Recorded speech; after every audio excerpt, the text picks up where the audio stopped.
예수 그리스도로 우리 하나님의 말씀 증거하겠습니다. 하나님의 말씀 야고보서 4장 11절에서부터 17절 말씀 보시겠습니다.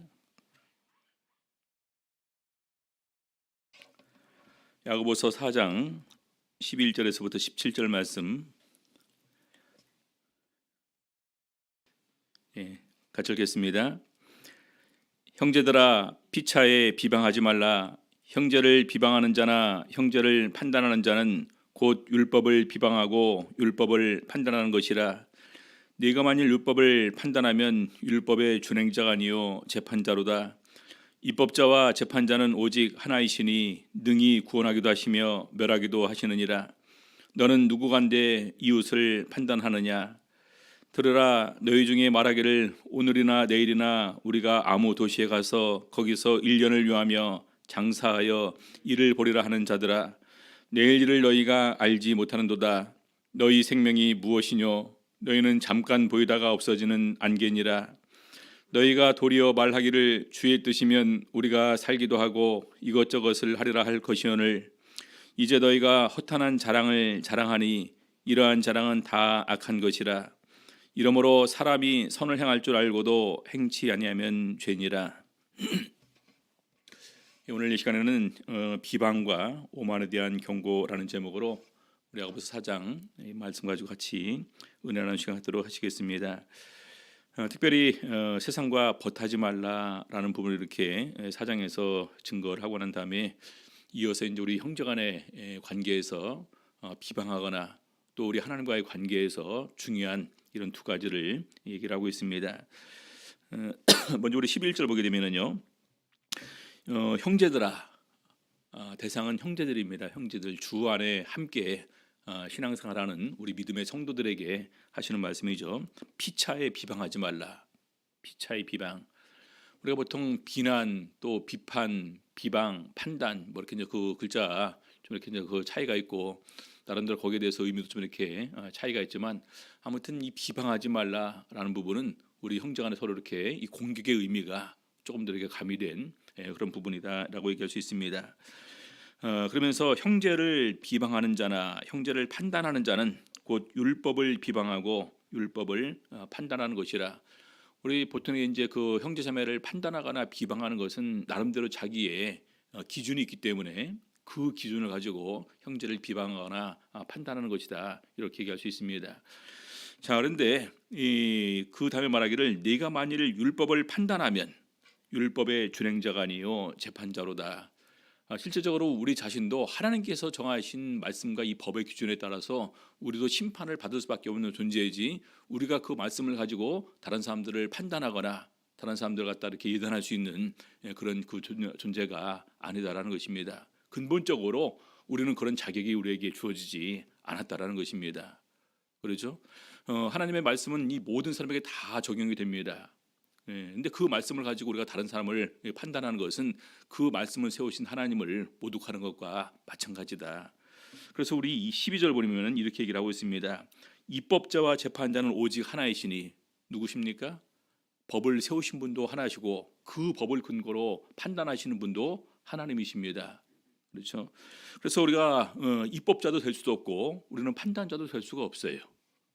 그래서 기본적으로 하나님께서 우리에게 주신 말씀은 하나님께서 친히 세우신 것이고 그 말씀을 근거로 해서 하나님께서 우리를 심판하시는 것이지, 우리가 그 말씀을 근거로 다른 사람들을 판단하거나 다른 사람들을 정죄하거나 다른 사람들을 비방할 수 있는 이런 그 자격이 전혀 우리들에게 주어지지 않았다라는 것입니다. 그래서 능히, 하나님께서는요, 심지어는 능히 구원하기도 하시며 멸하기도 하시느니라. 너는 누구간데 이웃을 판단하느냐. 그래서 심지어 보니까 구원과 멸망을 주관하시는 이런 생사의 주관자시다. 사실은 생사의 주관자 이 정도는 돼야지 사실 우리가 다른 사람에 대해서 판단하거나 정죄하거나 또 심판할 수 있는 그런 권리가 우리에게 있다고 얘기할 수 있을 것입니다.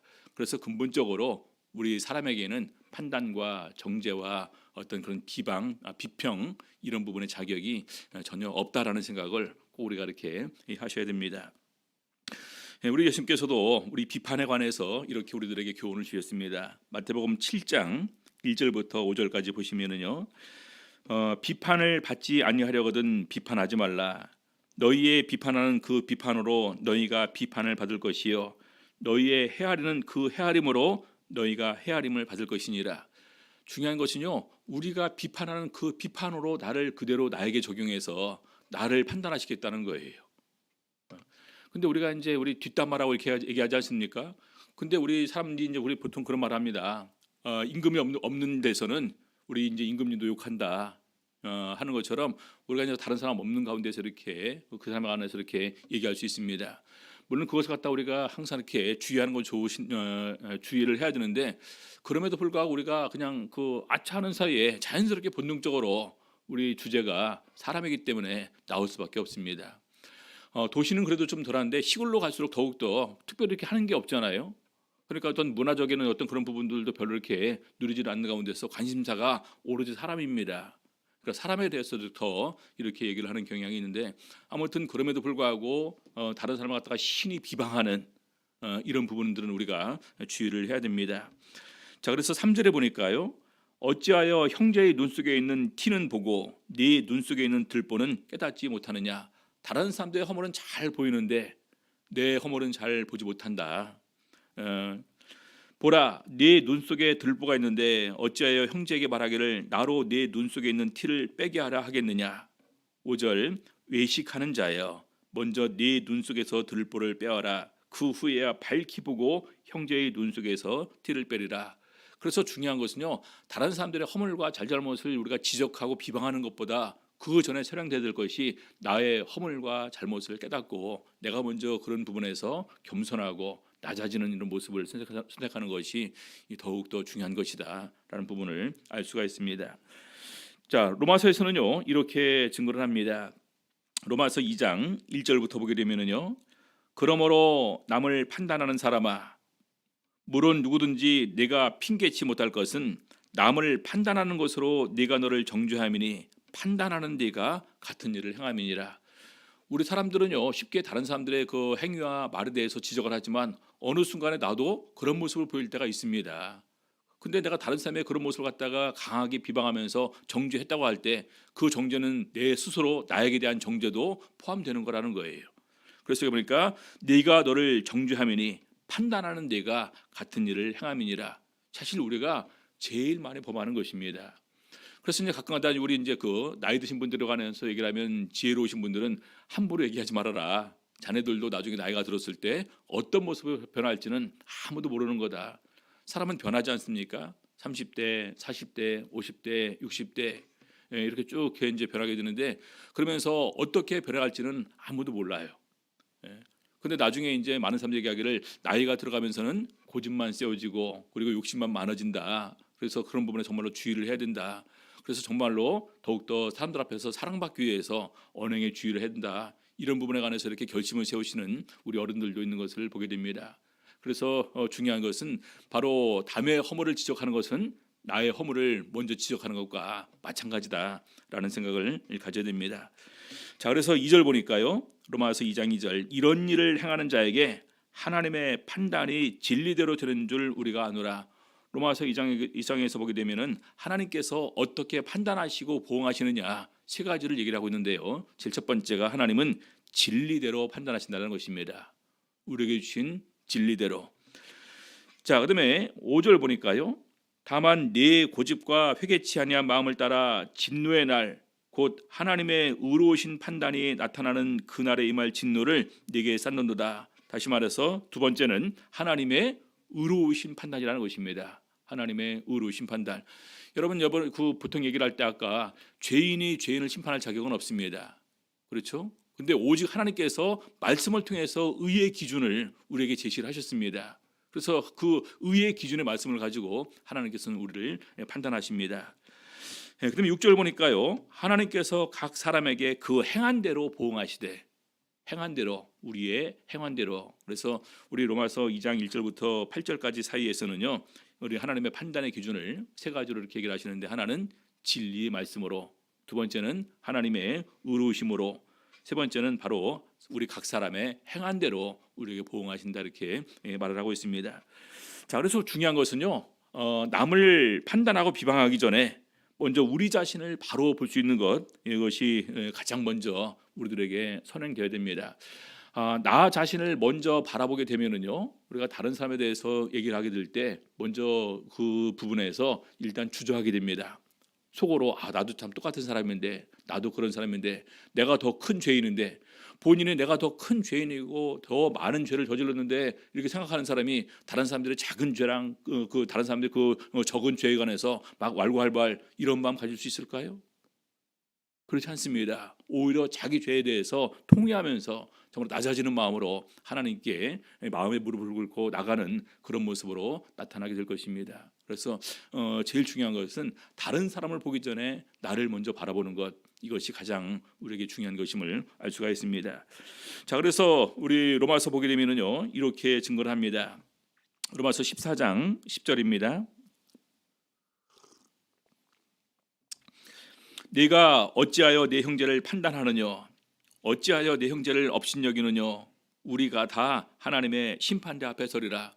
여러분, 판단해봤자 아무 의미가 없고 비방해봤자 아무 의미가 없습니다. 그렇죠? 저 사람이나 나나 똑같이 하나님의 심판대 앞에 서게 될 것입니다. 그러면서 11절에 기록되었으되 주께서 가라사대 내가 살았노니 모든 무릎이 내게 꿇을 것이요 모든 혀가 하나님께 자백하리라 하였느니라. 이러므로 우리 각인이 자기 일을 하나님께 직구하리라. 여기 보니까요, 모든 혀가 직접 하나님께 자백하리라. 우리 각인이 자기 일을 하나님께 직구하리라. 여러분들 음주운전 때문에 이렇게 이제 그 돌아가신 분들도 있고 여러 가지 이제 그 악한 일 때문에 괴로움을 당한 경우도 이렇게 많이 있고 또 이렇게 그 가해자들 수많은 악을 행한 사람들이 재판장에 설 때가 있습니다. 근데 그 사람들이 중간에 말을 바꾸죠. 그럼 법에서는 어떻게 됩니까? 더 확실한 증거를 제시를 해야 돼요. 더 확실한 증거가 제시되지 않으면 그가 행한 그런 죄에 대해서 마땅한 이런 상응하는 처벌이 그에게 임하지를 않습니다. 말을 바꾸죠. 근데 우리 하나님 앞에 그럴 수 있을까요? 어느 누구도 그럴 수 없어요. 자기가 행한 것, 심지어는 어느 누구도 모르는 이 부끄러운 일까지도 하나님께서 다 직접 자백하고 직접 고하게 될 것이라는 것입니다. 그래서 우리 사도 바울은 숨은 부끄러움의 일을 버리고 깨끗한 양심으로 하나님께 나가야 된다라는 부분을 우리 이렇게 강조를 할 때가 있습니다. 우리 베드로전서에도 보니까 이렇게 증거를 합니다. 베드로전서 4장 5절 보니까요. 베드로전서 4장 5절 저희가 산자와 죽은 자 심판하기를 예비하신 자에게 직구하리라. 안 믿는 사람들이 우리 믿는 사람들을 비방하고 조롱하고 막 이렇게 욕하고 그럴 때가 있습니다. 그러면서 우리가 경건하게 우리가 거룩하게 사는 삶에 대해서 꼭 그럴 필요 있냐, 극성이다, 여러 가지 이유로 믿는 사람들 갖다 이렇게 놀릴 때가 많이 있겠죠. 근데 중요한 것은 자기 그 놀리는 그들도 직접 하나님께서 자기가 행한 일에 대해서 직접 고할 때가 있다는 것입니다. 그럴 때 얼마나 부끄러울까요? 네? 얼마나 두려울까요? 그래서 중요한 것은 내가 하나님 앞에서 직접 고할 때가 있다라는 사실을 기억을 하는 가운데에서 심판대 앞에 서게 된다는 그런 때가 있다는 것을 기억하는 가운데에서 오히려 내가 더욱더 하나님 앞에서 서게 되는 그날을 준비하는 것이 더욱더 중요하다. 사실 우리는요, 다른 사람들을 돌이켜볼 겨를이 없어요. 나 자신도 급합니다. 내가 더 급한 거예요. 내가 더 하나님 앞에 서기도 급한데 언제 다른 사람 앞까지 다 오지랖 넓게 이거 참견 저거 참견 다 합니까? 그럴 시간이 없다는 사실을 우리가 기억을 하는 가운데에서 나는 하나님 앞에 어떤 모습으로 서게 될 것인가 라는 부분을 꼭 기억을 이렇게 하셔야 됩니다. 자, 두 번째 주제는요, 오만에 대한 경고입니다. 오만. 우리 성경에 보게 되면은 이제 시편 1편 같은 경우는요, 악인, 죄인, 그다음에 이제 오만 이렇게 표현합니다. 악인의 꾀를 쫓지 아니하고 죄인의 길에 서지 아니하고 오만한 자의 자리에 앉지 아니하며. 악인은 악한 생각을 이렇게 이제 그 꿈꾸는 사람들, 죄인은 직접적으로 이렇게 죄를 지은 사람들, 오만은 하나님을 믿지 않고 하나님을 거부하고 하나님을 무시하고 심지어는 하나님을 조롱하고 원수가 된 이런 부분들까지 표현합니다.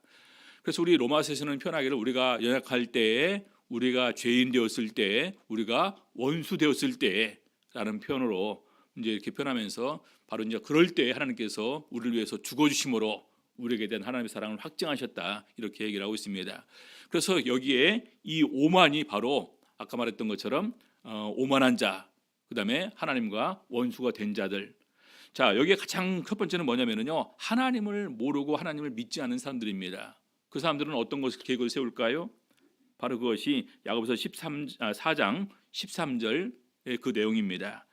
들으라, 너희 중에 말하기를 오늘이나 내일이나 우리가 아무 도시에 가서 거기서 1년을 유하며 장사하여 일을 보리라 하는 자들아. 여러분, 그냥 말 그대로 읽으면요, 이 사람들이 무슨 문제가 있습니까? 우리 사람들이 이런 계획도 못 세웁니까? 뭐가 문제라는 것입니까? 우리도 충분히 이런 계획 세울 수 있잖아요. 그렇죠? 베트남에 가서, 뭐 또 말레이시아 가서, 대만에 가서 정말 장사해서 한류 상품 팔아서, 한국 음식 팔아서 부자가 돼야 되겠다, 이런 게 꿈꿀 수 있지 않을까요? 근데 여기 뭐가 빠져 있다는 겁니까? 하나님이 빠져 있다는 거예요. 하나님을 모르니까 하나님과는 전혀 관계없는 이런 계획을 세우는 것이 우리 인간의 본 모습이다, 이런 지적을 하는 것입니다. 자, 그러면서 14절 보겠습니다. 내일 일을 너희가 알지 못하는도다. 내일 일을 너희가 알지 못하는도다. 너희 생명이 무엇이뇨? 너희는 잠깐 보이다가 없어지는 안개니라. 내일 일을 너희가 알지 못한다. 우리가 신앙의 유익하면서 얘기를 하게 될 때, 우리 인간이 연약한 존재이기 때문에, 내일 일을 알지 못하는 존재이기 때문에, 더 나아가서 우리 인간은 죽을 수밖에 없는 존재이기 때문에 우리는 하나님을 찾아야 된다. 또 그것을 주관하시는 하나님을 의지해야 된다, 이렇게 얘기를 합니다. 자, 그래서 바로 하나님을 모르는 사람들은 바로 내일 어떤 일이 발생할지도 모르는 가운데서 무조건 잘 먹고 잘 살기 위한 이 계획만 세웁니다. 우리 최근에 이제 우리 한국에서도 우리 이제 임영웅이라는 사람이 참 떴는데요. 우승 상금으로 1억을 받았죠. 근데 1억은 뭐 다른 데다 했다 할지라도 그 이후에 아마 CF를 광고를 13편인가 15편을 찍었는데 한 편당 3억을 받았대요. 그렇죠? 그러고 나서 이제 어디 이렇게 이제 초청돼서 가잖아요. 그럼 1회 출연료를 2천만 원씩 받는 데입니다. 웬만한 사람이 1년 연봉이라 이렇게 맞먹는 수신데요. 예. 그래서 이제 그거 보니까 참 사람들이 참 부럽지 않습니까? 그렇죠? 그러니까 이제 사람들이 대체로 나도 연예인이 되어서, 나도 가수가 되어서 그런 부분의 꿈을 많이 꿉니다. 근데 그게 얼마나 오래 갈까요? 예. 여러분, 그렇게 하는 사람들은 내일에 아무 어떤 그런 사고도 없고 병도 안 걸리고 평생을 건강하게 살 수 있습니까? 그렇지 않아요. 예. 내일 언제 어떤 일이 일어날지 아무도 모릅니다. 브라질의 한 호텔에 있는 분은 온 가족이 참 불행한 일을 겪었습니다. 호텔에 있는 그서 이제 근무하는 사람이었었는데 호텔 부근에 절벽이 하나 있대요. 경관이 엄청 아름다운 그 절벽이랍니다. 그래서 그 절벽 밑에 그늘이 있어서 많은 사람들이 그 그늘을 있고, 그리고 바로 이제 바다입니다. 그러다 보니까 거기서 이제 그 해수욕을 즐기면서 또 이제 그 햇빛이 따가울 때 햇빛을 피해서 그늘에 앉아 있어요. 근데 위에서부터 절벽이 딱 무너져 내려버려 갖고 그 남편 죽었죠. 엄마가 이제 바로 어린 아들 껴안고 이렇게 엎드렸는데 거기도 둘이 다 죽었죠. 그리고 개 한 마리도 있었는데 이렇게 또 다 죽음을 당했습니다. 한 순간에 일어나는 일이에요. 그래서 정말 그 많은 사람들이 그 애도하는 이런 모습을 이렇게 보게 되면서 정말 우리는 내일을 모르는 존재인데, 바로 그런 부분에서 전혀 내일을 주관하시고 우리 생명을 주관하시는 하나님을 안중에 두지 않고 오로지 그냥 나 잘 살고 잘 먹기 위한 이런 계획만 세우면서 살아가는 존재가 우리라는 것입니다. 자, 그래서 너희 생명이 무엇이뇨? 너희는 잠깐 보이다가 없어지는 안개니라. 여러분, 잠깐 보이다가 없어지는 안개, 우리가 많이 보이지 않습니까? 아침에 굉장히 짙게 꼈다가 태양이 쨍쨍 내리기 시작하면 순식간에 없어지는 것이 안개인데, 우리 인간의 인생이 그런 것과 다를 바가 없다라는 것입니다. 잘 나가는 것은 보이지만 어느 한순간에 이것이 다 이렇게 마치 그냥 그 물처럼 다 흩어져 버리는 이런 것이 될 수 있다는 얘기겠죠. 자, 그래서 우리 예수님께서 이와 비슷한 비유를 이렇게 말씀하신 적이 있습니다. 누가복음 12장 16절부터 보시겠습니다.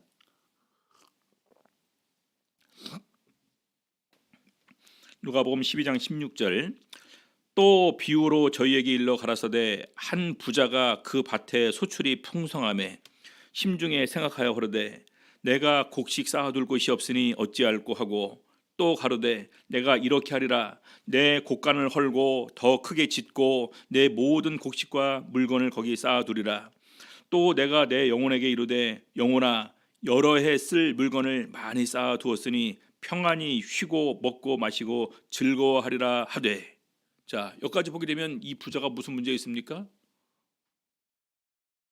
아무 문제 없어요. 이 부자는 자기가 돈을 너무나 많이 버니까 쌓아둘 곳이 없으니까 창고 더 지어서 거기다가 많은 재물을 더 쌓아 놓았을 뿐입니다. 많은 재물을 쌓아 놓으니까 이제는 정말로 마음이 든든하지 않습니까? 그래서 이제 넉넉하니까 이제는 즐기자, 누리자. 이것이 무슨 문제입니까? 근데 그 다음에 보니까 하나님은 이르시되요. 하나님은 이르시되 어리석은 자여 오늘 밤에 네 영혼을 도로 찾으리니 그러면 네 예비한 것이 네 것이 되겠느냐 하셨으니 자기를 위하여 재물을 쌓아두고 하나님께 대하여 부요치 못한 자가 이와 같으니라. 그래서 문제는 여기 있다라는 거예요. 아까 내가 다른 나라에 가서 열심히 돈을 벌어와야 되겠다. 이거 아무 문제 없습니다. 또 부자, 내가 더욱더 창고를 더 크게 지어서 재물을 쌓아놓고 누려야 되겠다. 아무 문제 없습니다. 근데 어떤 문제가 있다라는 거예요? 하나님을 모르는 가운데에서 전혀 하나님과 상관없는 이런 부분에 자기 인생의 계획을 세운 것, 이것이 문제였다라는 것입니다.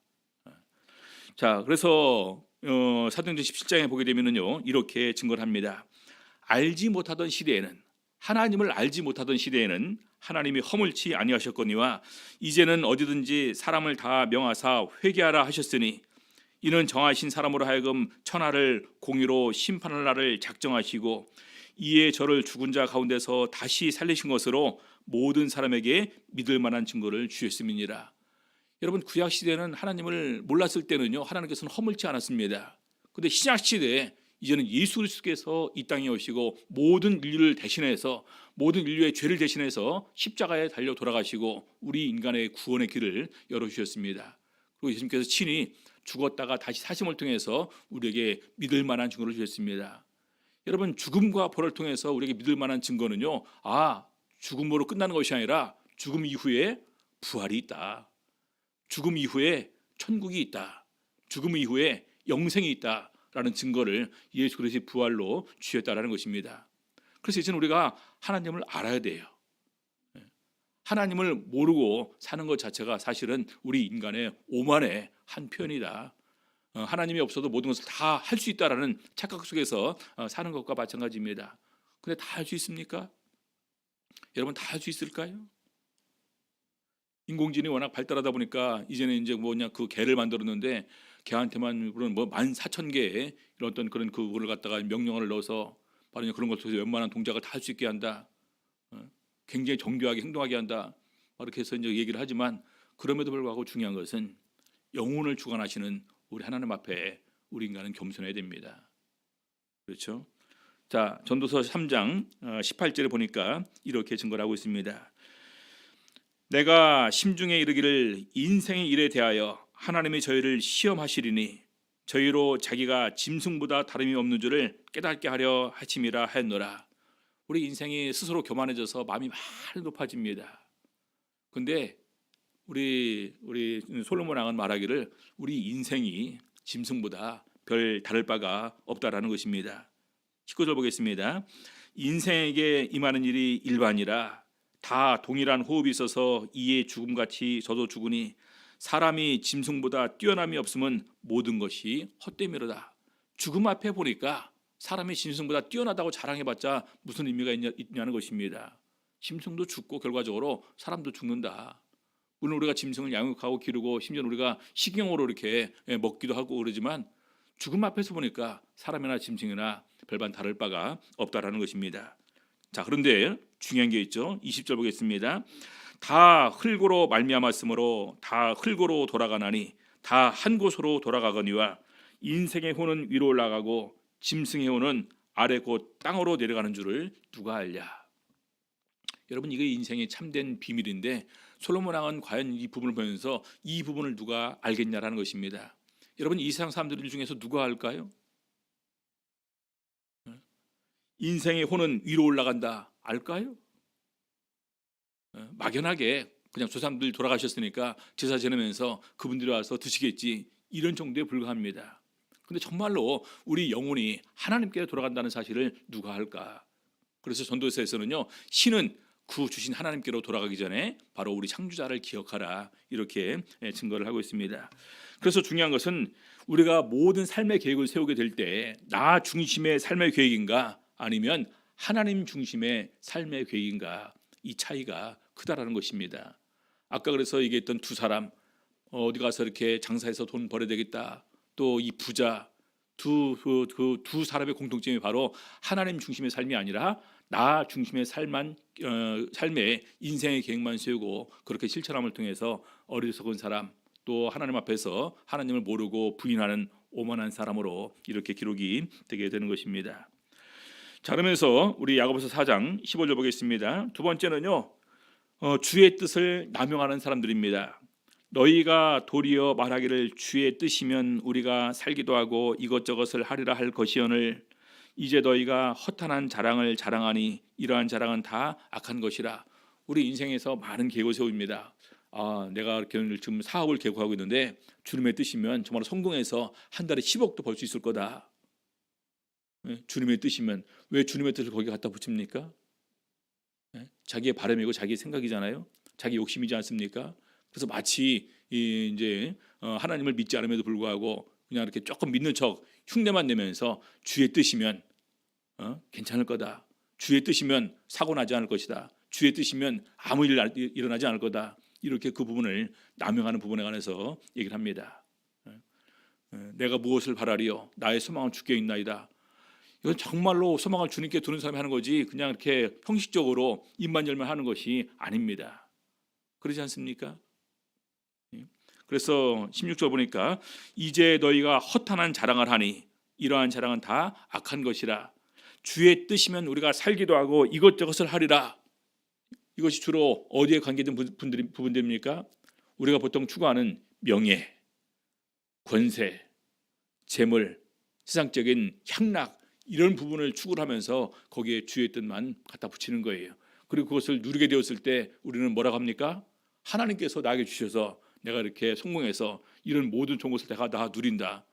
근데 하나님께 정말 그것을 원하실까요? 그렇죠? 자, 그래서 우리 하나님의 뜻은 바로 이것입니다. 누가복음 12장 36절에서부터 같이 보겠습니다. 누가복음 12장 36절. 너희는 마치 그 주인이 혼인 집에서 돌아와 문을 두드리면 곧 열어주려고 기다리는 사람과 같이 되라. 여러분, 우리가 한 집안에 고용된 종처럼 이런 모습으로 준비하고 있으라는 것입니다. 주인이 이렇게 혼인의 예식에 참석을 했습니다. 그리고 돌아오잖아요. 그러면 이제 돌아와서 문을 두드리면 바로 열어주는, 준비하고 있다가 열어주는 그런 사람이 되라는 것입니다. 37절. 주인이 와서 깨어있는 것을 보면 그 종들은 복이 있으리로다. 이것은 우리가 영적으로 깨어있으라라는 부분을 이렇게 얘기하는 것입니다. 내가 진실로 너희에게 이르노니 주인이 띠를 띠고 그 종들을 자리에 앉히고 나와 수종하리라. 주인이 띠를 띠고 그 종들을 자리에 앉히고 나와 수종하리라. 반대로 주인이 그 종들을 굉장히 귀하게 높이 여겨주면서 오히려 그 종들을 위해서 수종될 것을 얘기를 하고 있습니다. 38절. 주인이 혹 이경이나 혹 삼경에 이르러서도 밤 늦게 오는 거죠. 종들의 이같이 하는 것을 보면 그 종들은 복이 있으리로다. 너희도 아는 바니 집주인이 만일 도적이 어느 때에 이를 줄 알았다면 그 집을 뚫지 못하게 하였으리라. 이러므로 너희도 예비하고 있으라. 생각지 않은 때에 인자가 오리라 하시니라. 여러분들, 예수님께서 세상에서 이렇게 이제 오셨다가 재림하시 올라가시고 분명히 다시 오신다라는 약속을 하셨습니다. 그래서 예수님의 재림을 기다리는 모습으로 우리가 살아야 될 것, 바로 이것이 우리를 향한 하나님의 뜻입니다. 우리 인생의 계획에 이것이 있어야 된다는 거예요. 인생의 계획에 내가 인생에서 살아가는 가운데에서 나는 예수님의 재림을 어떠한 모습으로 맞이할 것인가, 이게 없다면요, 이것은 불행한 인생입니다. 이것은 실패한 신앙이에요. 그래서 이 비유를 얘기를 하니까 베드로가 질문을 합니다. 48절.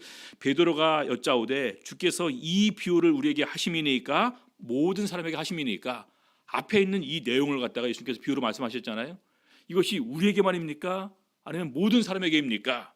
질문하죠. 42절 주께서 가라사대 지혜 있고 진실한 청지기가 되어 주인에게 그 집 종들을 맡아 때를 따라 양식을 나눠줄 자가 누구냐. 주인이 이를 때에 그 종에 이렇게 하는 것을 보면 그 종이 복이 있으리로다. 하나님께서 우리에게 원하시는 것은 말씀을 나눠주는 사람이 되면 제일 좋다라는 것입니다. 때를 따라 그 양식을 나눠줄 수 있는 사람. 그렇죠? 예수님께서 우리에게 진리의 말씀, 복음의 말씀, 생명의 말씀을 주셨습니다. 이 생명의 말씀을 먼저 받은 우리의 가장 중요한 역할은 뭐냐면요, 이 말씀을 가지고 다른 사람들을 바로 진리로 인도하고 구원으로 인도하고 말씀을 통해서 바로 세우는 역할을 하는 것이 가장 중요한데, 하나님께서 우리에게 원하시는 것이 바로 이것이다라는 것입니다. 이것은 누구에게 적용되는 것입니까? 베드로 사도 그 일행들뿐만 아니라 이것은 모든 사람에게 다 적용되는 말씀이다라는 것입니다. 47절 건너뛰어서 보겠습니다. 주인의 뜻을 알고도 예비치 아니하고 그 뜻대로 행치 아니한 종은 많이 맞을 것이요, 알지 못하고 맞을 일을 행한 종은 적게 맞으리라. 무릇 많이 받은 자에게는 많이 찾을 것이요, 많이 맡은 자에게는 많이 달라 할 것이니라. 여러분들, 교회에서 우리가 목자가 되었다, 장로가 되었다, 집사가 되었다, 임원이 되었다, 교사가 되었다, 맡았다는 것은요, 그만큼 맡은 일이 많고 아는 게 많다는 것을 갖다가 전제로 두는 것입니다. 그 직분을 다 수행했을 때 칭찬이 있지만 그 직분대로 하지 못했을 때는 많이 맞는다라는 것입니다. 그렇죠? 그래서 바로 우리가 더 직분을 맡을수록 더욱더 하나님 앞에서 온전한 충성을 드리는 것이 더욱더 중요하죠. 그래서 중요한 것은 예수님께서 오실 때 우리가 꼭 생각할 부분이 있습니다. 나는 어디에 있을 때 예수님께서 오실 것인가? 내가 누구와 있을 때 예수님께서 오실 것인가? 내가 무엇을 하고 있을 때 예수님께서 오실 것인가? 여러분 생각해 보신 적 있습니까? 내가 어디에 있을 때, 누구와 있을 때, 무엇을 하고 있을 때. 그래서 바로 이것이 이 세상에서 하나님 중심의 삶을 사는 사람들이 항상 마음속으로 깨어있는 가운데서 준비하고 생각할 수 있는 그러한 부분인 것입니다. 그래서 마지막 야고보서 4장 17절에 이러므로라고 하고 있습니다. 이러므로, 결론이죠. 사람이 선을 행할 줄 알고도 행치 아니하면 죄니라. 오만의 결론이 바로 이것입니다. 우리가 하나님 뜻을 알고 행하는 사람들은 항상 하나님께서 원하시는 선을 행하는 쪽으로 나갈 텐데, 하나님 뜻을 모르면은요, 대체로 자기만을 위한, 자기 욕심을 충족을 위한 이런 부분으로 우리는 나갈 수밖에 없다라는 것입니다. 그래서 선을 행할 줄 알고도 행치 아니하면 죄니라. 자, 시편 14편 1절 보면은 이렇게 말하고 있습니다. 어리석은 자는 그 마음에 이르기를 하나님이 없다 하도다. 어리석은 자는 하나님을 믿지 않은 사람들을 다 표현하는 거죠. 바로 오만한 사람들의 모습을 얘기를 하고 있습니다. 저희는 부패하고 소행이 가증하여 선을 행하는 자가 없도다. 여호와께서 하늘에서 인생을 굽어 살피사 지각이 있어 하나님을 찾는 자가 있는가 보려 하신즉 다 치우쳤으며 함께 더러운 자가 되고 선을 행하는 자가 없으니 하나도 없도다. 하나님을 찾는 자가 없고 다 치우쳐서 악을 행하고 선을 행하는 자가 없다라는 것입니다. 그렇죠? 그래서 이것이 바로 오늘날 우리 이 세상에서 정말 하나님을 아는 사람이 많지 않다. 또 안다 하더라도 정말 하나님의 뜻에 합당하게 살려가는 사람들이 많지 않다. 선을 행하는 사람이 그렇게 많지 않음을 발견하게 됩니다. 갈라디아서 6장 9절부터 10절까지 보니까요, 마지막으로 우리가 선을 행하되 낙심하지 말지니 피곤하지 아니하면 때가 이름에 거두리라. 그러므로 우리는 기회에 있는 대로 모든 이에게 착한 일을 하되 더욱 믿음의 가정들에게 할지니라. 여러분들, 이 선한 일은요, 복음 전파에 있어서 엄청나게 중요합니다. 우리 사도행전을 보게 되면은요, 우리 주변 사람들에게 칭찬을 받았다. 그러니까 칭찬을 받으니까 주님께서도 날마다 구원한 사람들을 더해 주셨다라고 이렇게 얘기를 하고 있습니다. 그래서 우리가 신앙인들끼리 서로 선을 행하고 서로 간에 나누고 서로 간에 사랑하는 것이 왜 중요하냐? 바로 그 자리에 하나님께서 계시고 그 자리에 하나님께서 구원받는 사람을 더욱더 더해주기 때문인 것입니다. 그래서 하나님을 모르는 사람들은, 하나님을 알면서도 제대로 된 신앙생활을 하지 않는 사람들은 비방과 오만이라는 이런 함정에 빠져 있는 것이 참 당연한데, 바로 이런 부분을 보면서 우리는 더욱더 깨어있는 가운데서 정말로 주님의 뜻을 또 우리가 생각하고 또 주님의 재림을 기다릴 수 있는 우리 성도님들 다 되시는 가운데 정말 한 사람도 떨어지지 않고 주님께서 예비하신 구원에 다 참여하시는 우리 성도님들 다 되시기를 예수 이름으로 바랍니다. 기도하시겠습니다. 우리 기도하실 때 말씀 생각하시면서 우리 하나님 앞에서 정말로 그 진실하게 나의 모습을 바라볼 수 있도록 함께해 주시옵소서. 그리고 하나님, 내가 오만하지 않고 더욱더 겸손한 가운데 하나님과 동행하는 자가 될 수 있도록 내 마음과 생각을 주장하여 주시옵소서. 우리 코로나 사태를 통해서 더욱더 우리 인간의 연약함